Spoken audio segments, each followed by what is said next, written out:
Mas olha, é aquilo, meus irmãos. Se é para desejar morrer, morre pregando, gente. Morre no altar.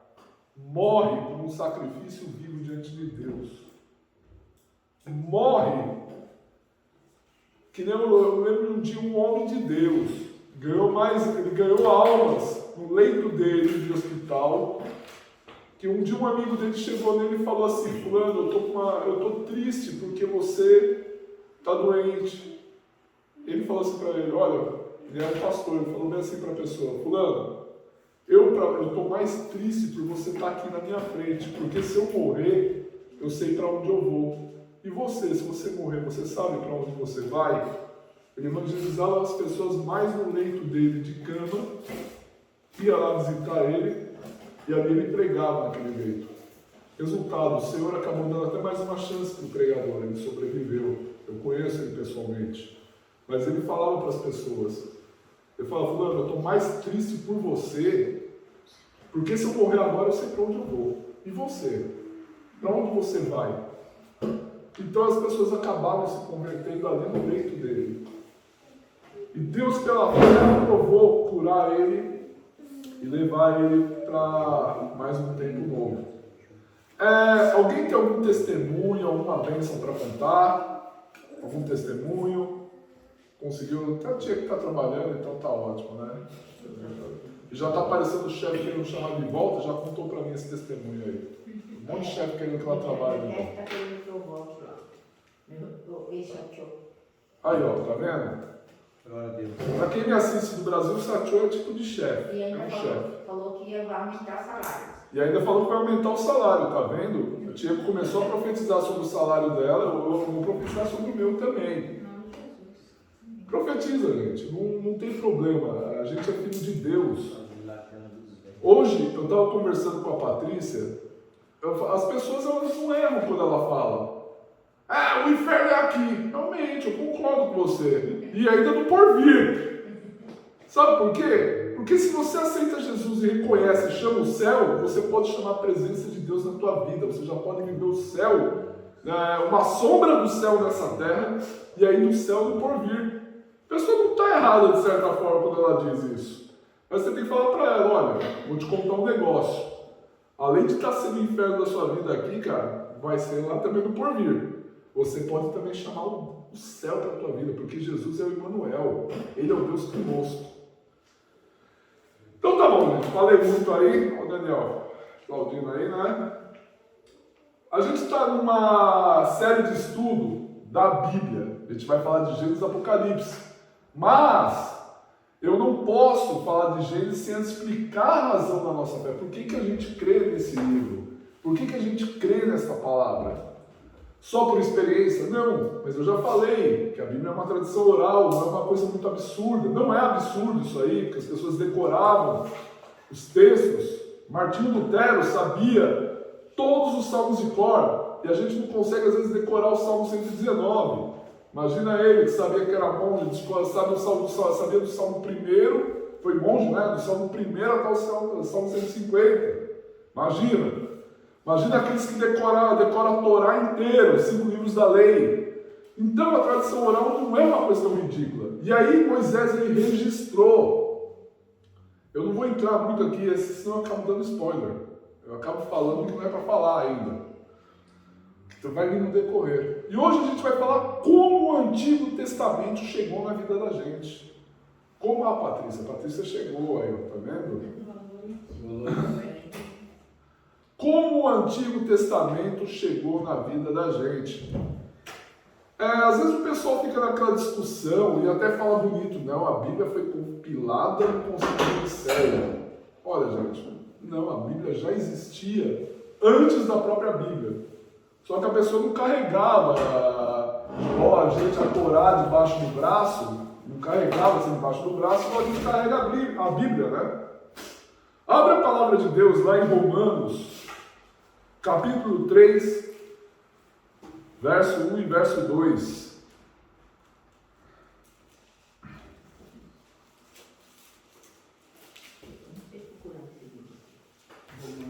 Está depois de Atos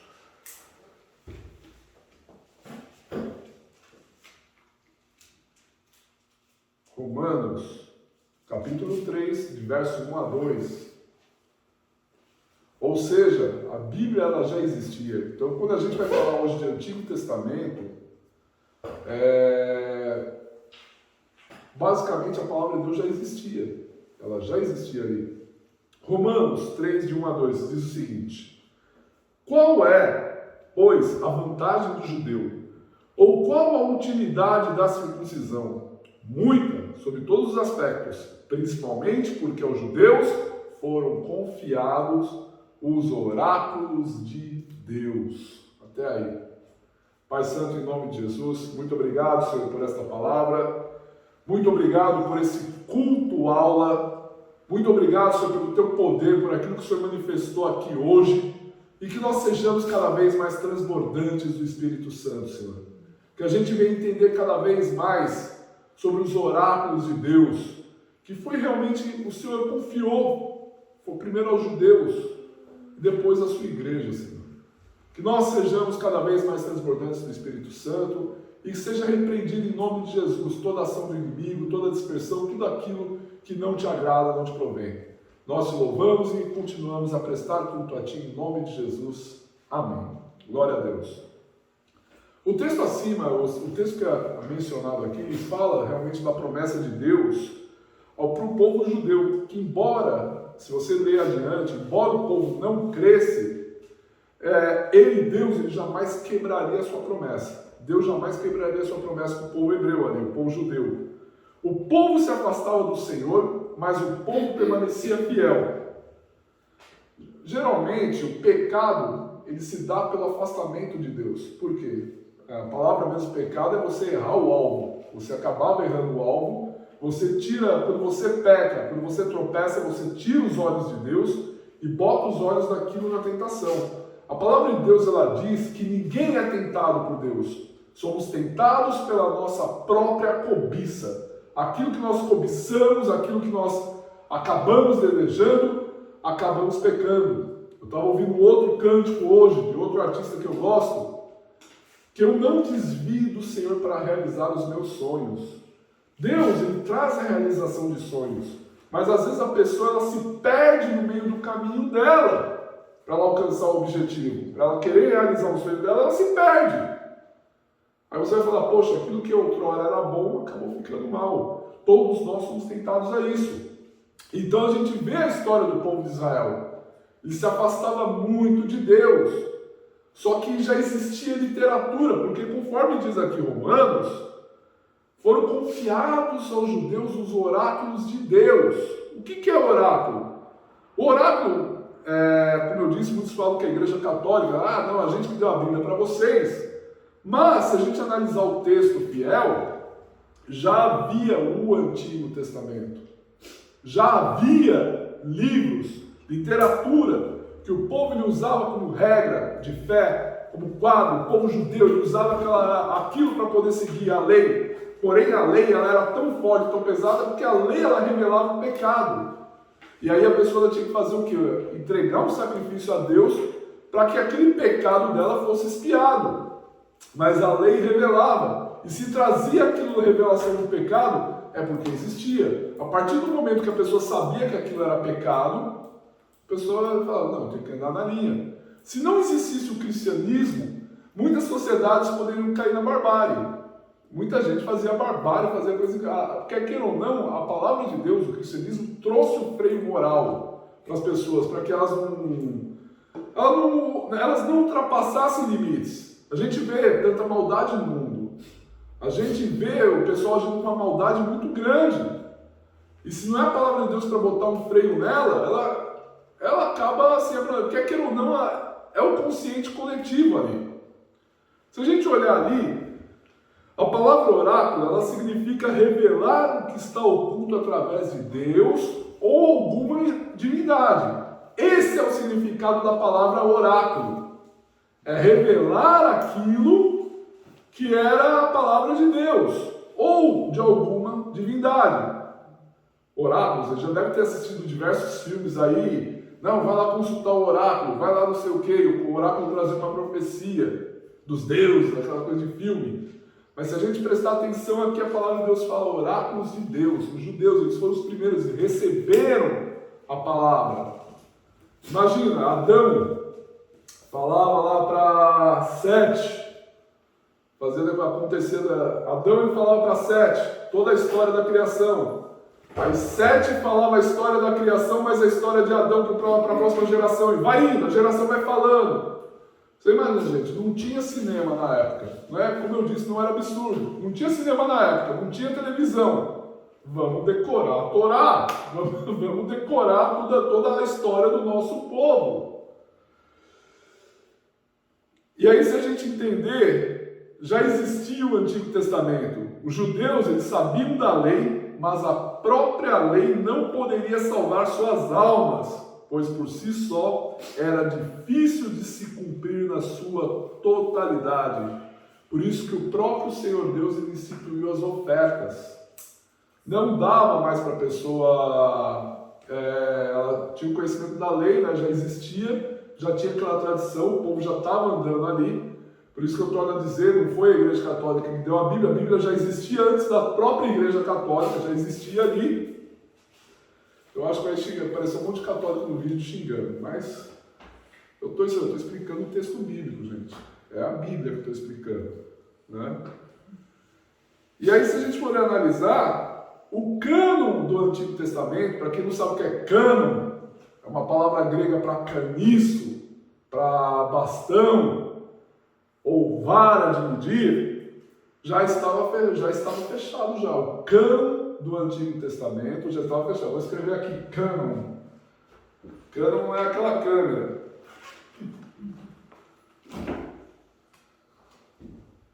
Cânon.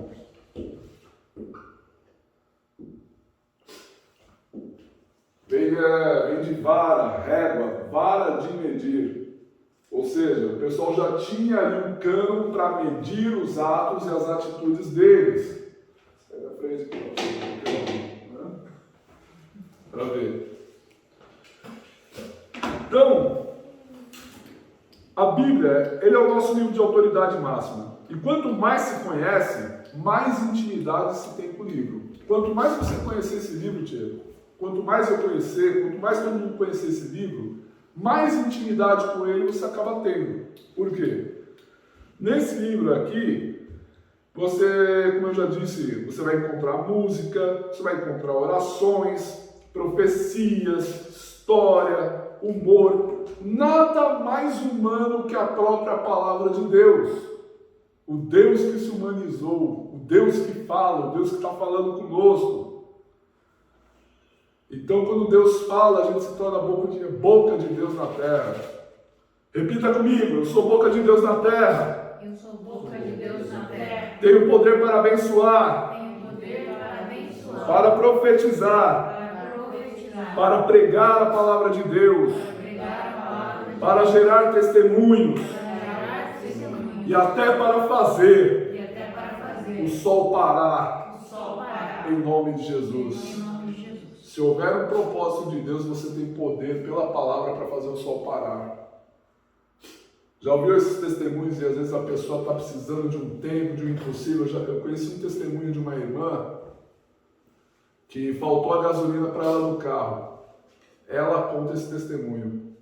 Conheço ela, mulher de Deus. Ela só botou a mão sobre o ponteiro lá do carro e profetizou.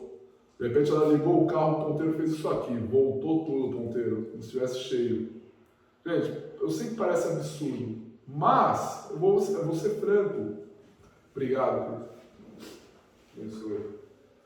Se eu tenho facilidade para acreditar naquilo que Deus me dá, por que eu não vou acreditar no testemunho do irmão? Se eu tenho facilidade para acreditar que um homem morreu e ressuscitou, e subiu aos céus e vai voltar, por que eu tenho dificuldade para crer em testemunhos como esse? Então é muito forte e profundo quando a gente começa a entender não só o cânon, a gente está falando de cânon bíblico geral, né, a nossa vara de medir, mas o poder da palavra de Deus. Eu já conheci casos, testemunhos de uma irmã que ungiu orando debaixo da tampa da panela dela.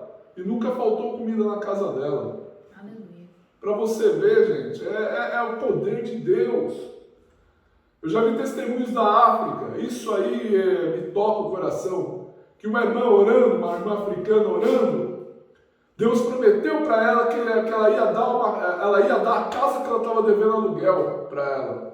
Sabe, Deus prometeu para ela estava devendo 6 meses de aluguel, ó, essa casa aí que você está devendo 6 meses, eu vou te dar ela. E aí vai lá o irmão e fala, vou te dar essa casa aí. Deus mandou te dar. E a mulher começou a louvar a Deus, porque a mulher já estava louvando a Deus antes. É tudo sobre lançar a palavra de Deus. A gente é boca de Deus. O texto bíblico é autoritativo. Se reconhece a autoridade do texto. Daquilo que o texto é. Eu reconheço aquilo que o texto é. Vocês já perceberam? Eu oro, às vezes pegando a Bíblia e oro. Falo a Bíblia e começo a liberar a palavra de Deus, porque a palavra de Deus é viva. Começa a fazer isso na tua vida também. Começa a profetizar a palavra de Deus. Começa a pegar a Bíblia. Ah, sou forte e corajoso. Não temo, não me espanto, porque o Senhor é comigo. Lê na primeira pessoa do singular, você. Começa a profetizar a palavra de Deus, diz que por suas pisaduras nós somos sarados. Começa a liberar a palavra de Deus, liberar esse cano poderoso, essa palavra. A Torá ela foi dada por Deus a Moisés. Como vimos, havia tradição oral, e Deus registrou seus mandamentos nas tábuas. Isso fez com que Moisés ele escrevesse a história do mundo. Sabe, Moisés escreveu a história do mundo? Escreveu a história da... Gente, tem que ter assim muita coragem. Só para vocês terem uma ideia, vocês sabiam que os egípcios eles eram evolucionistas? Só que não está no texto aqui que eu preparei, mas os egípcios eles eram evolucionistas, sabe por quê?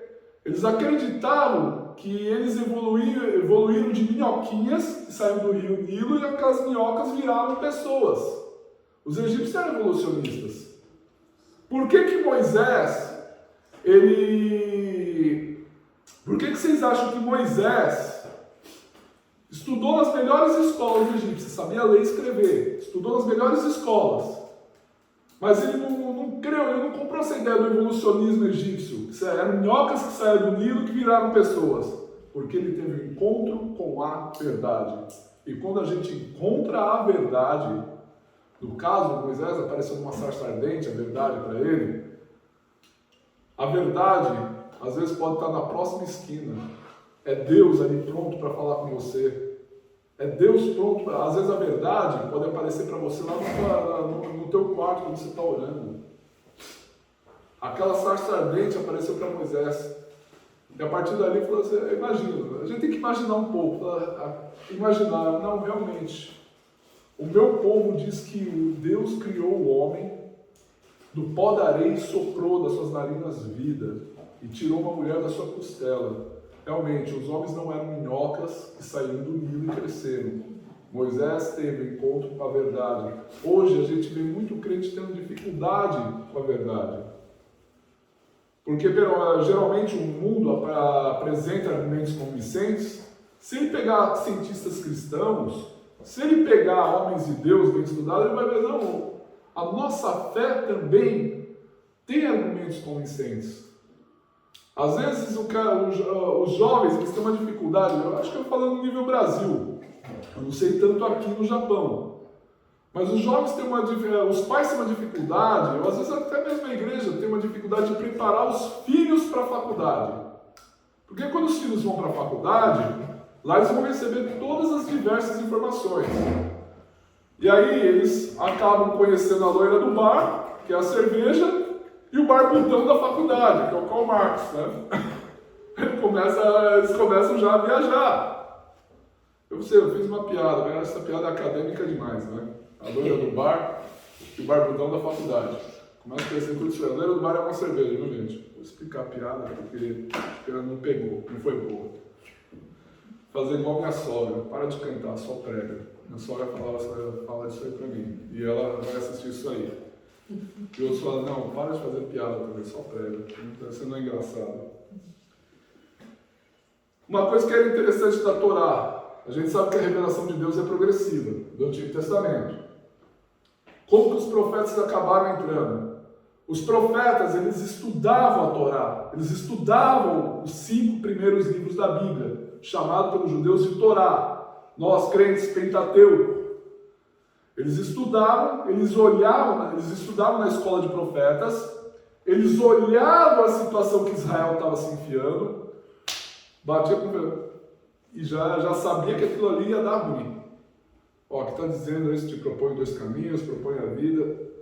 Povo de Israel, assim diz a palavra do Senhor, vem a palavra do Senhor no meu coração. Eles recebiam a palavra de Deus, a inspiração divina, eles tinham conhecimento da Torá, porque era comum o povo de Deus naquela época estudar a Torá, estudar a palavra de Deus, saber e já olhar com a situação e falar, isso aí vai dar ruim. Sabe quando você já olha uma situação e você fala, meu, isso aí vai dar ruim. Você mesmo já tem aquela percepção. Por quê? Porque os profetas estudavam a palavra de Deus.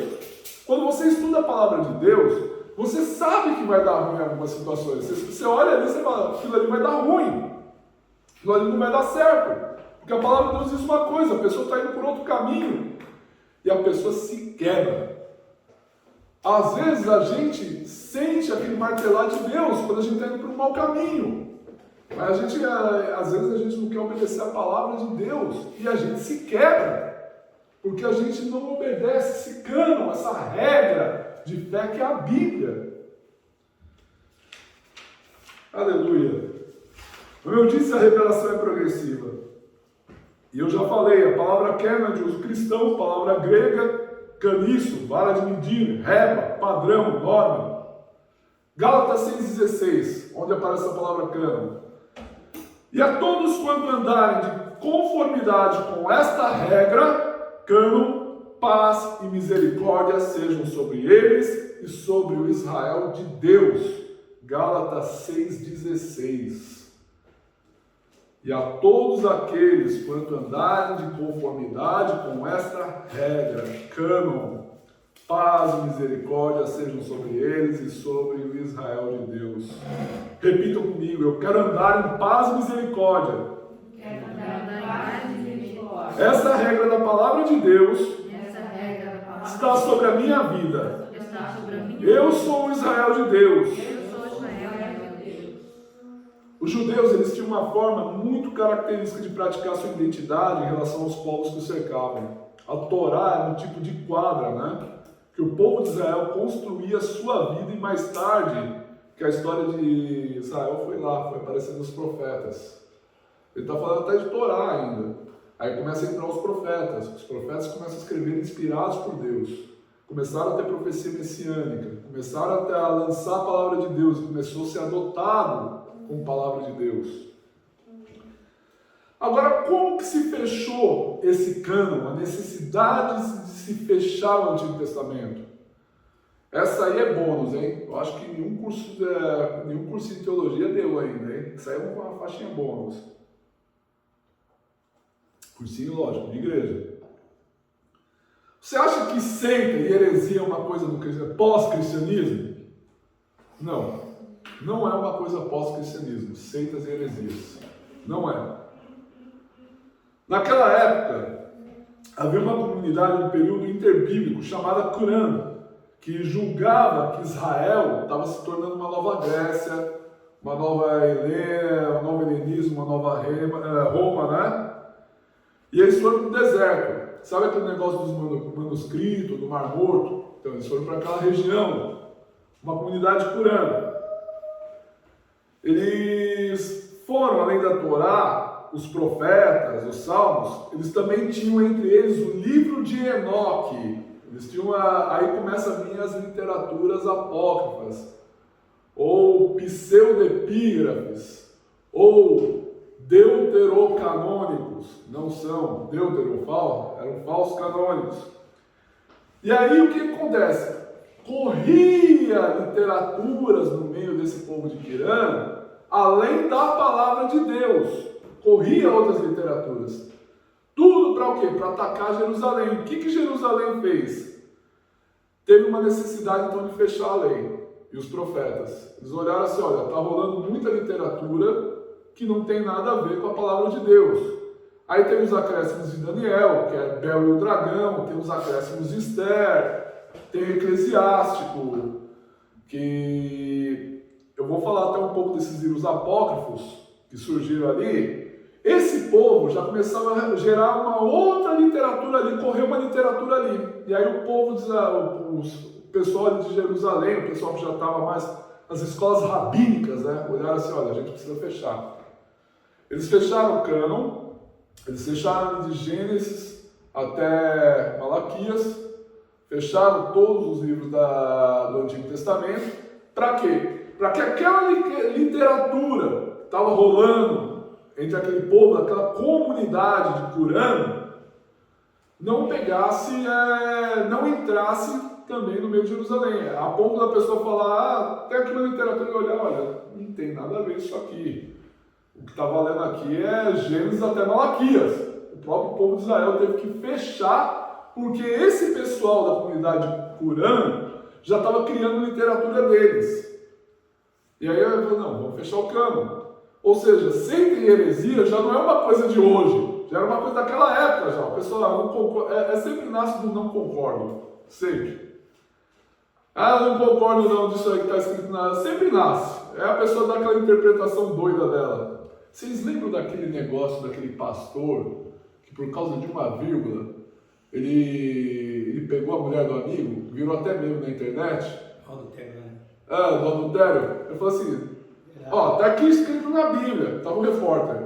Vai, e o irmão ainda concordou de liberar a mulher do pastor. Que loucura é essa aí? Ó, tá aqui, vai, pega a tua mulher e adultera. Aí o repórter falou assim, pastor, onde você tá vendo na Bíblia? Vai lá e pega essa mulher adúltera e ele começou lá, aí o próprio pastor olhou, ih rapaz, não é que é verdade mesmo isso que você tá lendo? É um segredo. Não ficou pedra sobre pedra. Já tive que fazer um trocadilho de piada bíblica também.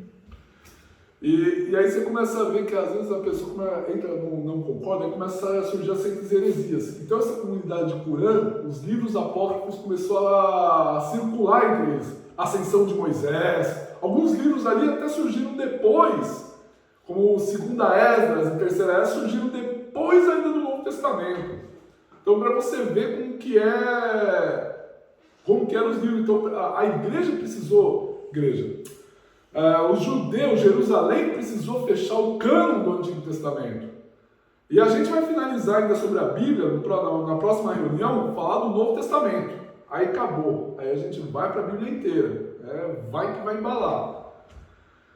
Aí teve essa necessidade, né, de fechar o cânon. O próprio Jesus, ele endossou o Antigo Testamento. Abre lá em Lucas 24, 44. Quem achou, lê?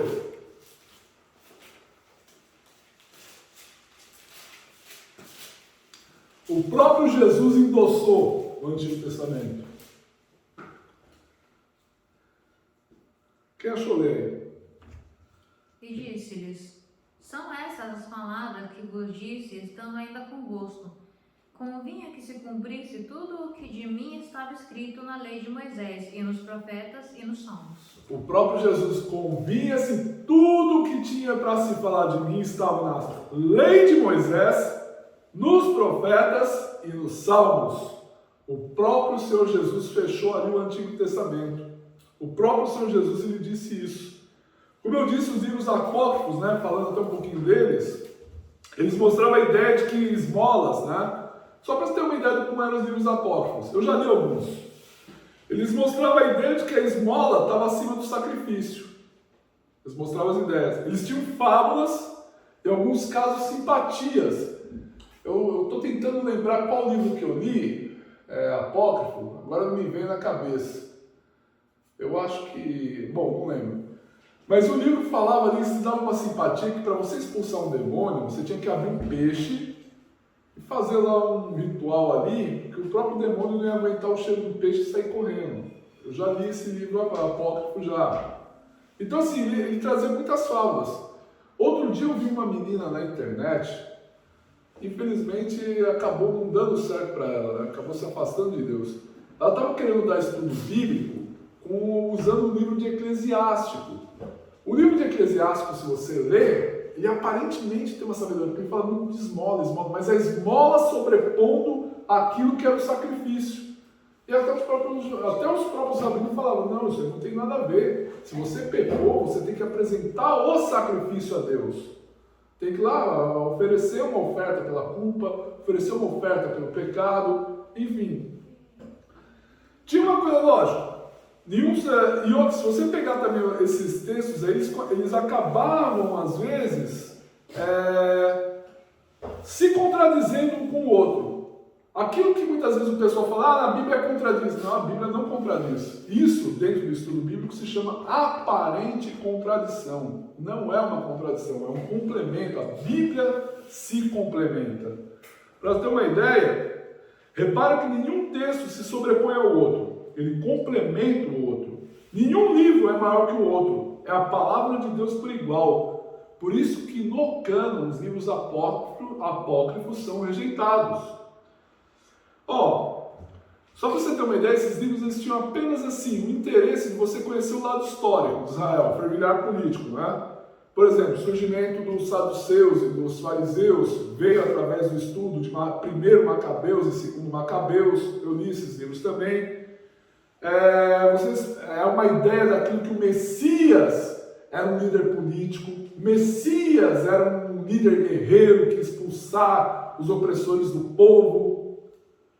O povo tinha essa expectativa, então o livro de Macabeus chegou até a cogitar que um desses Macabeus aí era o Messias. Porque é um livro assim, apócrifo, que era histórico, mas assim, é golpe atrás de golpe. E aquilo, se você também pegar os autores do Novo Testamento, eles atribuem a autoridade da Bíblia a Torá, os profetas e os Salmos. Além disso, também tinha consciência canônica. Sabe o que é consciência canônica?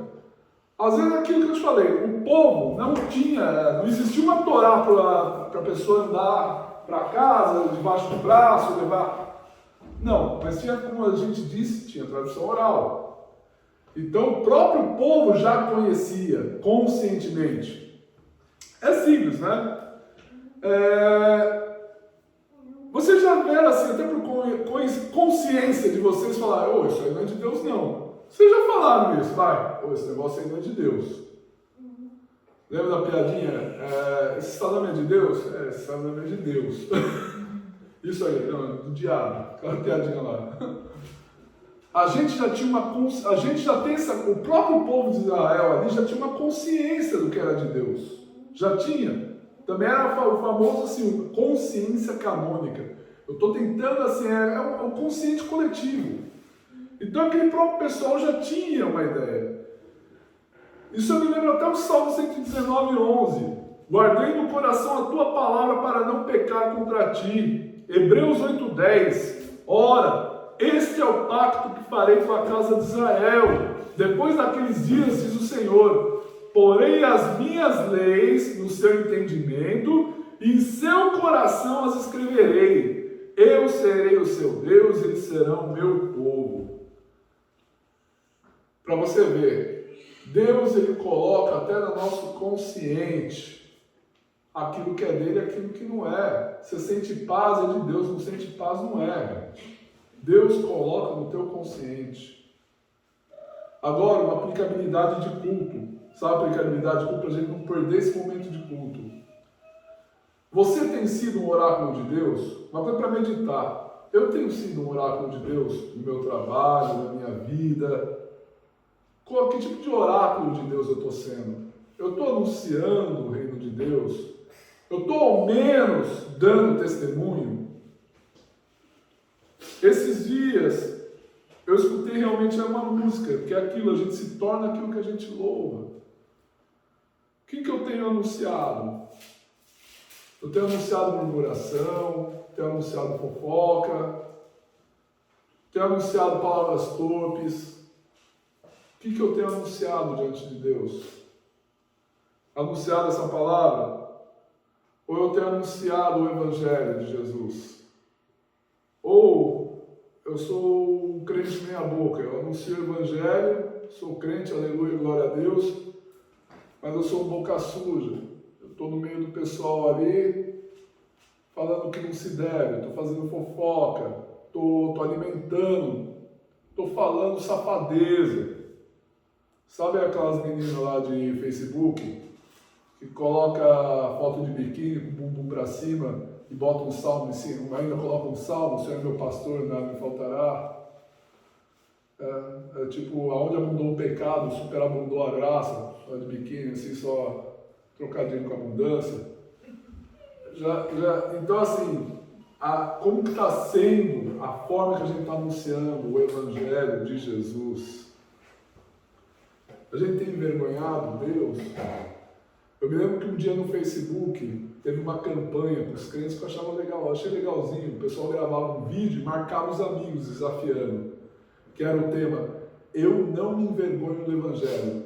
Eu não sei se vocês lembram dessa campanha de Facebook, era legal, um amigo sempre marcava o outro. E aí você gravava um vídeo lendo um versículo bíblico, fazendo campanha, e eu quero desafiar fulano de tal a lançar um versículo bíblico para as pessoas. Era muito bacana isso aí. Mas às vezes a gente também tem que ver se a gente não está envergonhando o Evangelho. A gente tem que olhar muito nisso aí. Repita, eu quero ser um anunciante das boas novas. Eu quero ser um anunciante das boas novas. Eu quero toda palavra maldita Quero toda palavra maldita que lancei que lancei. e peço ao Senhor, Peço ao Senhor, põe em mim um coração novo, põe em mim um coração novo. em nome de Jesus. Em nome de Jesus. A minha falta de paz na vida, que às vezes tem gente me pedindo paz, mas tem uma falta de paz. A minha falta de paz é porque eu não estou vivendo a regra de fé, eu não estou vivendo esse cano. O que diz no Antigo Testamento? Eis que te proponho 2 caminhos, escolhe, pois, a vida. O Senhor, Ele propõe sempre 2 caminhos. Será que eu estou meditando? Será que eu estou lendo a Bíblia de uma forma até devocional? Pegando, eu vou ler uns salmos, eu vou orar um salmo na minha vida. Não esqueça, um pastor falou isso aí. Ele disse, eu não sei orar, eu tenho dificuldade para orar. Pega o salmo e começa a orar o salmo. Ele era do interior, ele falava assim, vocês vão fazer cada oração mais linda, irmão, vocês vão ver. Ele falava assim ainda. E eu achava demais aquilo ali. Você vai fazer cada... Se você não souber orar, pega o salmo e começa a ler o salmo. Olha, aquele que habita no esconderijo, eu que habito no esconderijo do Altíssimo, a sombra do Onipotente eu descanso. Lendo a primeira pessoa para você ver. Patrícia decorava salmos, logo que ela se converteu. Ela decorando o salmo ali, lendo, orando o salmo na primeira pessoa. Você quer fazer uma oração boa para você? Pega a palavra de Deus e ora ela. Ora na primeira pessoa.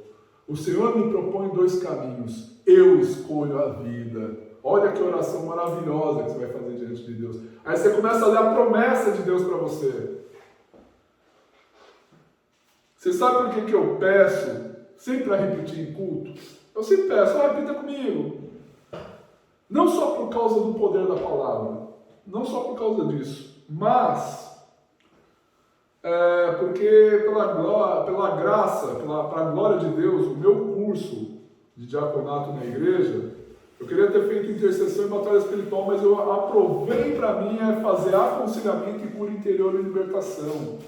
Por isso que às vezes eu falo, repita comigo, porque eu sei que a gente liga a palavra de Deus com igreja no mundo espiritual. A gente liga, a gente toma posse.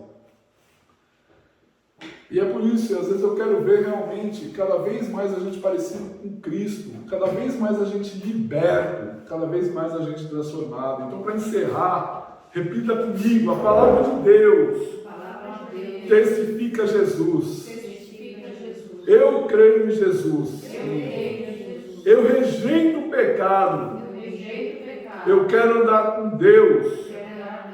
Eu quero que a palavra de Deus que eu profetizar se torne realidade, assim como Jesus, que já era a palavra que se fez realidade, em nome de Jesus, amém. A palavra de Deus diz que no princípio era o Verbo, e o Verbo estava com Deus, e o Verbo se fez carne A palavra de Deus encarnou. Você quer encarnar a palavra de Deus? Você quer ver a palavra de Deus se virar matéria? Começa a liberar a palavra de Deus na tua vida.